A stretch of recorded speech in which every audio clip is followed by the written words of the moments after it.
Oke, halo guys, welcome back to my channel As Pengendali Batang. So, di video kali ini saya akan menceritakan tentang Julius Caesar, si jenderal atau si legenda Romawi. Julius Caesar lahir pada tahun 100 sebelum Masehi di Roma, dari keluarga bangsawan yang sebenarnya tidak terlalu kaya. Sejak muda, Caesar sudah menunjukkan kecerdasan, keberanian, dan ambisi besar.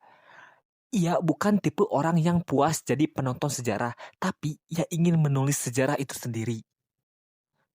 Karir Caesar dimulai dari politik, tapi namanya benar-benar melambung lewat militer. Ia memimpin pasukan Romawi dalam menaklukkan Galia, wilayah yang sekarang kurang lebih adalah Perancis. Selama hampir 1 dekade, Caesar menaklukkan banyak suku dan memperluas kekuasaan Roma. Dari sinilah ia mendapatkan 2 hal penting, yaitu popularitas di mata rakyat dan kesetiaan mutlak dari tentaranya. Namun, popularitas ini justru jadi masalah. Senat Romawi atau lembaga tertinggi republik mulai takut. Mereka khawatir Caesar terlalu kuat dan bisa mengancam sistem republik. Ketegangan ini memuncak saat Senat memerintahkan Caesar untuk membubarkan pasukannya dan kembali ke Roma sebagai warga biasa. Tapi Caesar menolak.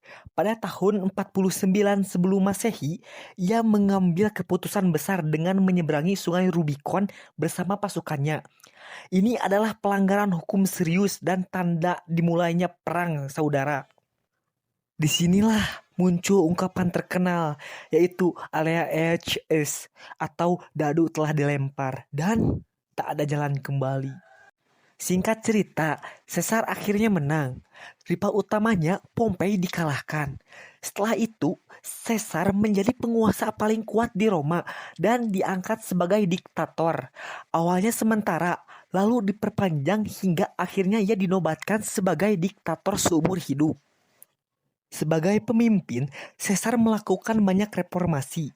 Ia memperbaiki sistem pajak, mengurangi korupsi, memberi tanah kepada veteran, dan merancang kalender Julian yang menjadi dasar kalender modern sekarang ini.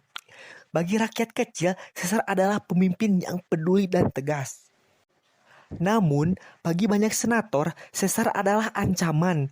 Mereka takut Roma berubah dari republik menjadi kerajaan. Ketakutan ini berubah menjadi konspirasi. Pada 15 Maret tahun 44 sebelum Masehi, dikenal sebagai Ides of March, Julius Caesar diserang di gedung Senat. Ia ditusuk oleh sekelompok senator, termasuk orang yang ia percayainya, yaitu Brutus. Caesar tewas di tempat, mengakhiri hidup salah satu tokoh paling berpengaruh dalam sejarah dunia. Ironisnya, kematian Caesar tidak menyelamatkan republik, justru sebaliknya, Roma semakin tenggelam dalam konflik, hingga akhirnya berubah menjadi kekaisaran Romawi di bawah Augustus. Julius Caesar bukan sekedar jenderal atau politisi, ia adalah simbol ambisi, kecerdasan, dan bahaya kekuasaan yang terlalu besar di tangan. Sosoknya menunjukkan bahwa sejarah tidak hanya digerakkan oleh niat baik, tapi juga pilihan berani dan konsekuensinya. Pesan moral dari cerita singkat Julius Caesar, jangan biarkan ambisi mengalahkan kebijaksanaan. Jangan takut untuk membuat pilihan berani, tetapi pertimbangkan konsekuensinya.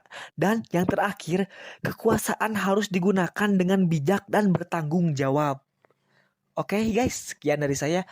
Semoga video ini bermanfaat buat kalian. See you the next video. Bye-bye.